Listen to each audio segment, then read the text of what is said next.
오늘은 여러모로 상당히 충격적인 하루로 평가될 것 같습니다. 오늘 CPI가 예상 대비 너무 올랐고 또 이날 나온 10년물 국채 경매가 최악의 결과가 나왔기 때문에 하루 만에 10년물 금리가 20bp 가까이 오르는 거의 초유의 사태. 이 정도는 많지 않습니다. 거의 없습니다. 거의 1년에 한 번 있을까 말까 하는 그런 충격적인 상황인데요. 한번 짚어보겠습니다.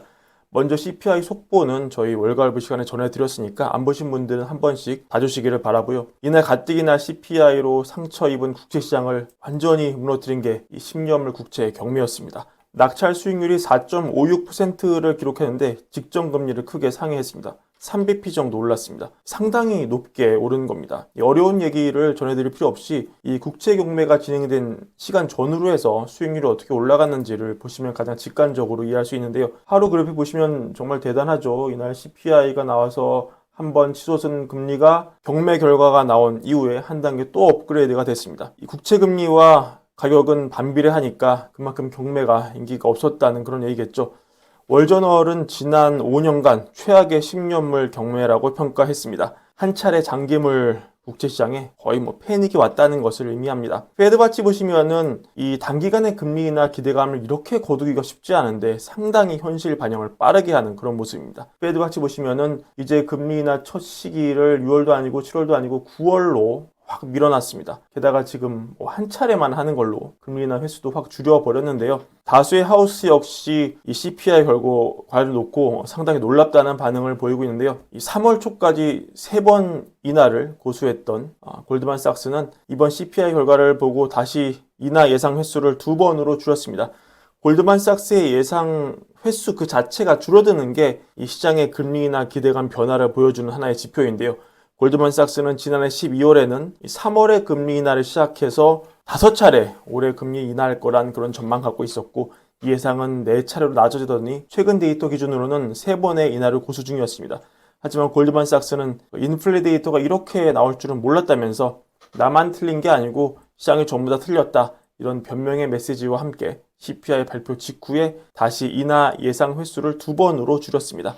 하지만 바클레이즈는 올해 금리 인하 한 번만 될 것이라고 예상치를 또 줄인 상황이고 그동안 인플레 제저말을 꾸준하게 부르짖었던 이 레리 서머스 전 재무장관께서는 진짜로 정말 이제는 연준이 다음에 금리를 인하하는 게 아니고 인상할 가능성을 진지하게 고려해야 한다고 발언했습니다. 날 찰스 슈왑의 캐시 존스는 결국 정리 멘트를 했는데 올해 많아야 한두 번 인하가 맥시멈일 것이다. 이렇게 CPI 보고 금리 인하 횟수 정리했고요. 제가 지난 어젯밤 속보에서도 언급드렸지만 이번 CPI가 연준에게 정말 뼈아픈 것은 연준이 1월과 2월 나온 CPI가 계절적 요인이 충분하게 반영됐기 때문이고 이런 데이터를 그래서 애써 무시해왔기 때문입니다. 그리고 사실 시장은 이런 연준의 얘기를 좀 믿었죠. 하지만 3월 데이터가 이렇게 나오면서 시장은 연준한테 또 한 번 세게 뒤통수를 맞은 셈이 됐고 따라서 연준의 신뢰도는 정말 한층 꺾이게 되었습니다. 이번에 국채금리가 사실 이렇게 어마무시하게 뛴 건 역시 시장이 이번 CPI만큼은 계절적 요인이 조금 제거가 되면서 좀 평탄화된 수치가 나올 것으로 연준을 신뢰했기 때문으로 풀이할 수 있고요. 실제 만약에 연준 위원들이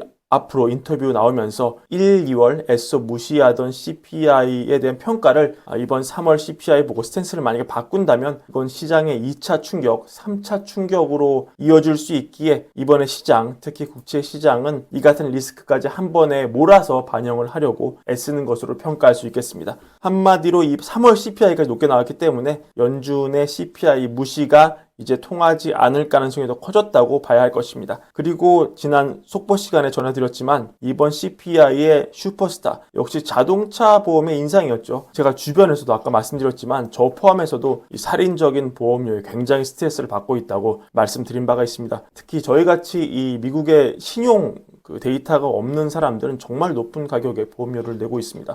여러 가지 이유가 있었는데요. 이 자동차 보험이 이렇게 오르는 게 일단 정리를 좀 하자면 점점 이 부품 값이 비싼 전기차 보급이 활발해지면서 보험금 청구액이 높아지고 있다.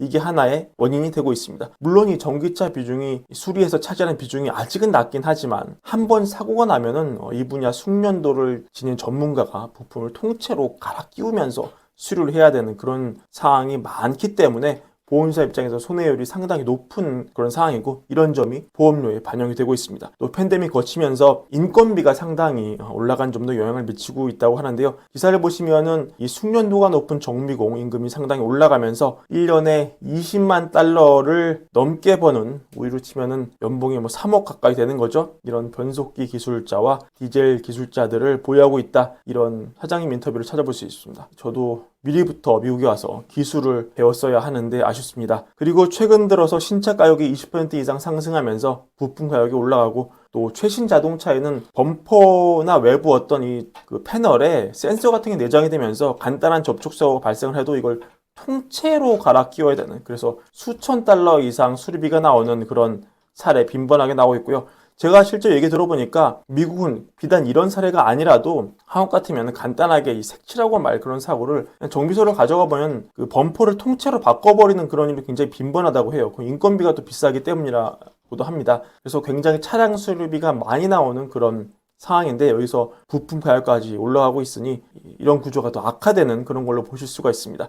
문제는 이런 상황이 계속된다면 자동차 보험에 대한 고민이 계속 깊어질 수밖에 없고 이게 서비스 물가에 지속적인 악영향을 미칠 수 있다는 그런 우려가 나오는 점인데요. 또 이 와중에 오늘도 좀 올랐는데 국제 유가가 계속 올라가는 그런 상황이 지속되고 있고 이게 저번에도 제가 말씀드렸지만 이 에너지 가격이 결국은 헤드라인 CPI에 불과하지 않냐 평가절하할 수 있지만 페드 논문에서도 제가 말씀드린 대로 유가의 상승은 결국 시차를 두고 몇 달의 시차를 두고 결국은 코어까지 영향을 미치는 그런 구조이기 때문에 가벼이 볼 게 아닙니다. 그래서 이날 증시를 정리를 해보면은 역시 금리에 가장 민감하게 영향을 받는 러셀 2000이 큰 폭으로 하락한 것을 확인할 수 있었고요. 2.5% 넘게 내려갔죠. 지난번 고용 보고서에서 봤을 때는 이 고용이 높은 것을 증시가 사뿐하게 뒤로 밟으면서 올라가는 그런 모습이었지만 오늘의 CPI 데이터는 견뎌내지 못한 모습이었습니다. 워낙 지금 투심이 여러 번의 위기를 견뎌내면서 올랐기 때문에 증시가 앞으로 어떻게 될지는 제가 감히 예상할 수가 없지만 만약에 이렇게 물가 재상승이 지속되는 그림에도 주가가 선방할 수 있다면 금리에 민감한 소형주 바이오보다는 역시 실적과 체력이 받쳐주는 빅테크 위주, 우량주 위주의 선별적인 랠리가 될 수 있다. 이런 분석이 힘을 더 받고 있고요. 증시의 전반적인 움직임은 앞으로 상을 좀 더 지켜봐야 할 것 같습니다. 전반적으로 오늘은 국채시장에 거의 학살급의 타격을 입은 하루였습니다. 또 앞으로 PPI와 PCE에 대한 관심도 더 커질 수밖에 없는데요. 관련 소식 나오는 대로 충실하게 전달 드리도록 하겠습니다. 관련해서 그래도 지금 시점에서 상황을 그나마 좀 더 낙관적으로 보는 것은 아직은 골드만삭스이기 때문에 마침 하치우스 인터뷰 내용 나온 것 좀 요약해드리면 2번이 적절하다고 보지만 여전히 3번 금리는 할 수도 있다. 계속 상방을 좀 열어놓는 그런 모습입니다. 디스인플레 상황이 훨씬 어려워지지까지는 않을 것이다.